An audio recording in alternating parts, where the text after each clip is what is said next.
Hi అండి. Mister attitude Ravan part 48. అయ్యో! సరిగ్గా తినకుండా అలా కడిగేసావేంటే? నాకు చాలు అని వాళ్ళ నాన్న చెప్పిన చోట ఉన్న ఫైల్ తీసుకుని తన రూమ్‌లోకి వెళ్ళిపోతుంది ఆద్య. నాకేదో తేడా కొడుతుంది. దీన్ని ఒక్క కంట కనిపెడుతూ ఉండాలి. లేకపోతే ఏదో కోతి పని చేసి నెత్తిన కుంపడి పెడుతుంది అని అరవింద్ అనుకుంటూ వెళ్ళిపోతాడు. ఇక ఒక పెద్ద హాలు, చుట్టూ సెక్యూరిటీ గార్డ్స్.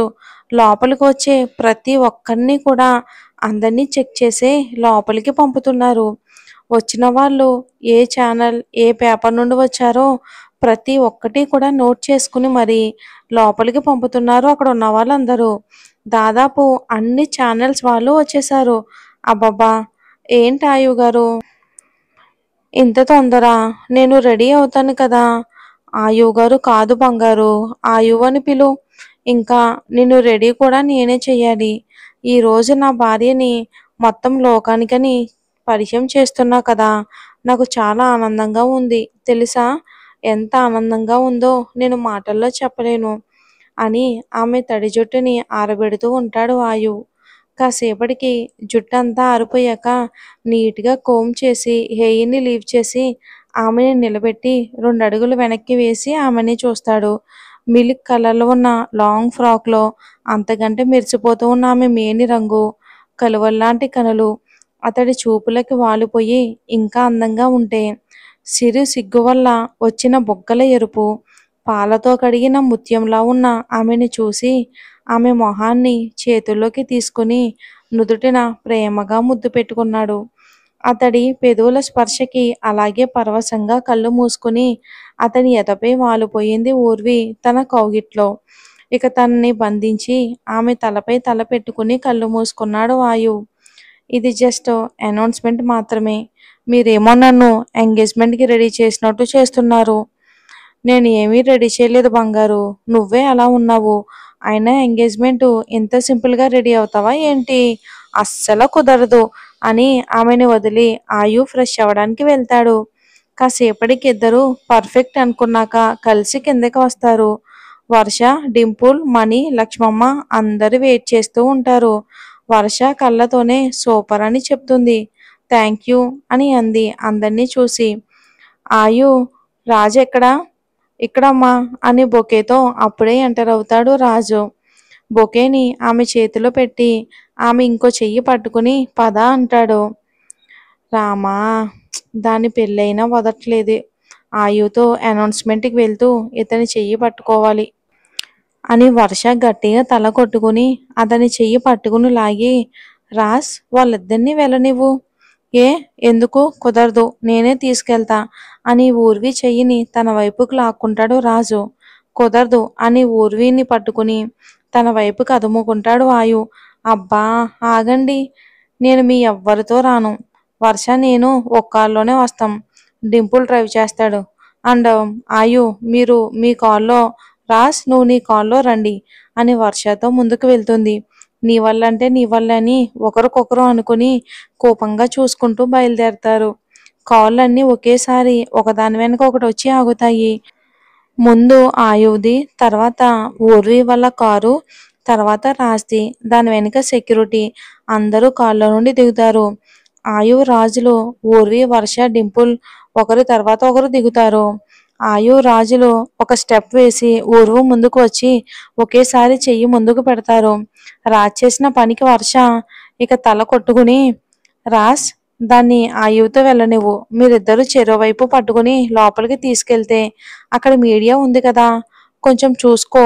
మళ్ళీ మీరిద్దరూ బిజినెస్ల పరంగా పోటీ ఉన్నవాళ్ళు. మరి మిమ్మల్ని ఇలా చూస్తే దేశమే కాదు మొత్తం ఓల్డ్ న్యూస్ అవుతుంది. నా డార్లింగ్కి అంత ఫేమస్ అవ్వటం ఇష్టం లేదు అని తనకి కోపం వచ్చింది అంటే నీకు భర్త పూజే అని వర్ష చెప్పేసరికి ఊర్వి వైపు చూస్తాడు. అప్పటికే చేతులు కట్టుకుని రాజ్ని తినేసేలా చూస్తున్న ఊర్విని చూడగానే అమ్మో ఇంకా ఎక్కువ చేస్తే అసలు క్యూటీ కొట్టేలా ఉంది. వర్ష చెప్పింది నిజమే అనుకుని అంటే అది ఏదో అలవాట్లో అని చెయ్యి దులుపుకున్నట్టు దులుపుకొని ఆమె చెయ్యి తీసి ఆయు చేతిలో ఆమె చెయ్యిని మరింత గట్టిగా పట్టుకుని లోపలికి వెళ్తాడు ఆయు. ఇక వెనకే రాజ్, వర్ష ఇంకా డింపుల్ సెక్యూరిటీ కూడా లోపలికి అడుగుపెట్టిన మరుక్షణం అందరి చూపు వస్తున్న వాళ్ళ వైపే పడింది. ఆయు ఆయు చెయ్యిని పట్టుకుని నడుస్తూ వస్తున్న ఊర్విని చూసి తను ఎవరో అన్నది అర్థం కాని అయోమయంలో ఉంటే అంతకంటే షాక్గా రాజ్, ఆయు పెట్టే ప్రెస్ మీట్కి రావటం. ఇంకా అందరి మెదళ్లలో వేల ప్రశ్నలు, కానీ ఎవరికీ అడిగే ధైర్యం లేదు. హలో సార్, అలా వస్తుంది. మెహ్రా గ్రూప్ సీఈఓ యువరాజ్ మెహ్రానే కదా అని అడుగుతాడు ఒక జర్నలిస్టు ఇంకో జర్నలిస్టుతో. అవును సార్, ఆయు ఆర్మానీ గ్రూప్స్కి మెహ్రా గ్రూప్స్ రెండు పోటీ కంపెనీస్ కదా. అవును సార్, మరి వీళ్ళు ఎలా కలిసి వస్తున్నారేంటి? మళ్ళీ ఆయు గారి చేతిలో చెయ్యి వేసి, వస్తున్న అమ్మాయి ఎవరు సార్? నాకేం తెలుసు సార్ ఎవరో. నేను కూడా మీలాగే పిలిస్తే వచ్చిన వాడినే.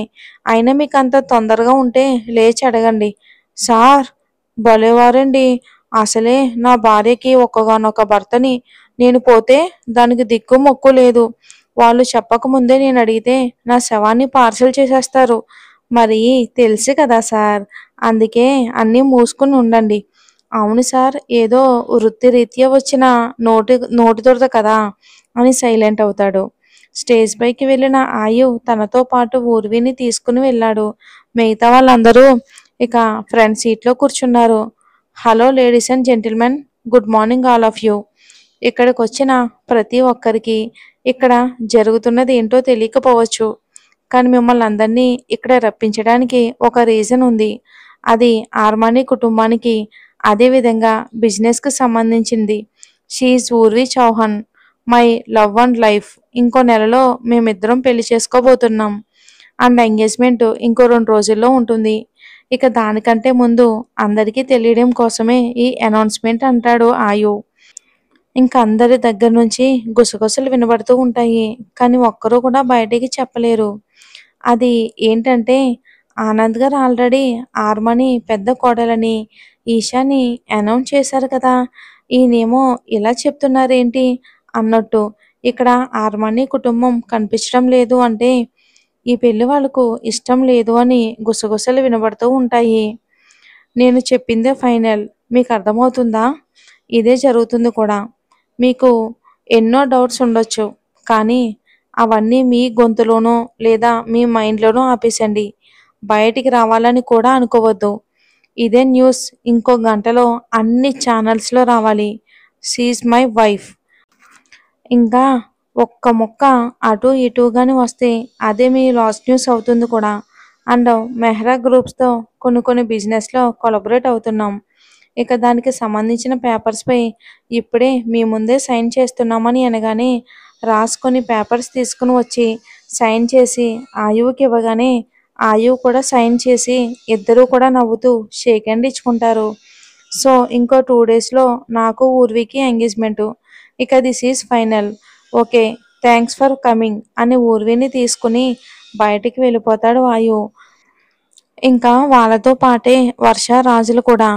డింపుల్ హాల్ క్లియర్ చేయడం కోసమని అక్కడే ఉండిపోతాడు.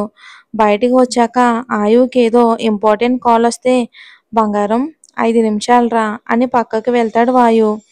కంగ్రాట్స్ డార్లింగ్ అని వర్ష చిన్నగా ఇక సైడ్ హగ్ చేసుకుంటుంది ఊర్విని. రాజ్ ఫేస్ మాత్రం మాడిపోయిన దోశలా ఉంటుంది. ఏంటి అలా పెట్టావు, ఏదో పోయినట్టు? అవును, నేను తనని చాలా మిస్ అవుతా అని ఊర్వి చెయ్యిని తన చేతిలోకి తీసుకుని తన పెదాలకు ఆనించుకుని రాజ్ కొంచెం ఎమోషనల్ అవుతాడు. అయ్యో రాజ్, ఏంటిది? నేనెప్పుడూ కూడా నీ క్యూటూనే. నువ్వు నా దగ్గరికి ఎప్పుడైనా రావచ్చు అని అంటుంది ఊర్వి అతని తల నిమురుతూ. థ్యాంక్స్ మా, నాకు అర్జెంటుగా చిన్న పని ఉంది, నేను వెళ్ళాలి. సరే, జాగ్రత్తగా వెళ్ళండి అని రాజ్ వెళ్ళిపోతాడు.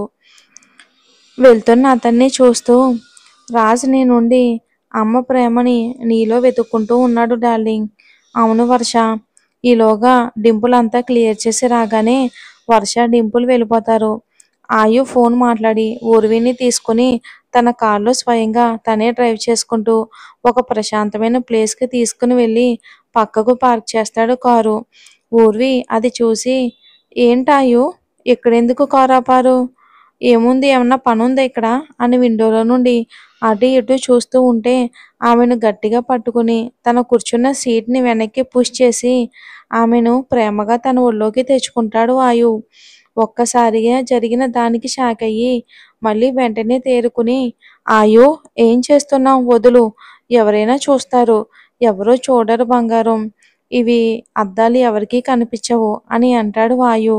మరేం జరుగుతుందో వచ్చే ఎపిసోడ్లో చూద్దాం.